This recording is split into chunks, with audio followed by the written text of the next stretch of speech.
అనకాపల్లి జిల్లా కేంద్రంలోని విజయరామరాజుపేటలో రైల్వే వంతెన కుంగింది. ఆదివారం రాత్రి భారీ వాహనం వంతెన కింద నుంచి వెళ్తూ గడ్డర్ను ఢీకొంది. దీంతో అండర్ బ్రిడ్జ్ వద్ద రైల్వే ట్రాక్ దెబ్బతింది. ఈ ఘటనతో విశాఖ విజయవాడ మార్గంలో పలు రైళ్ల రాకపోకలకు కాసేపు అంతరాయం ఏర్పడింది. కాసింకోట వద్ద గోదావరి విశాఖ ఎక్స్ప్రెస్ రైళ్లను నిలిపివేశారు. ఎలమంచిలిలో మహబూబ్ నగర్ ఎక్స్ప్రెస్ ను నిలిపేశారు. కొంత సమయం తర్వాత మరో ట్రాక్ పై నుంచి రాకపోకలను పునరుద్ధరించారు. దెబ్బతిన్న రైల్వే ట్రాక్ సిబ్బంది మరమ్మతులు చేపట్టారు. కాగా అనకాపల్లి జిల్లా విజయరామరాజుపేట వద్ద వంతెన కుంగటంతో విజయవాడ విశాఖపట్నం మార్గంలో పలు రైళ్ల ఆలస్యంగా నడుస్తూ ఉన్నాయి. గోదావరి విశాఖ సింహాద్రి అమరావతి గరీబ్ రథ్ మహబూబ్ నగర్ ఎక్స్ప్రెస్ రైళ్లు విశాఖ చేరుకోవడం ఆలస్యమవుతోంది.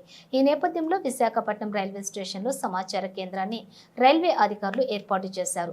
సమాచారం కోసం 089127463330 మరొక నంబర్ 089127444619 మరొక నంబర్ 8712641255 77807870554 ఈ నంబర్లలో సంప్రదించవాలని అధికారులు సూచించారు.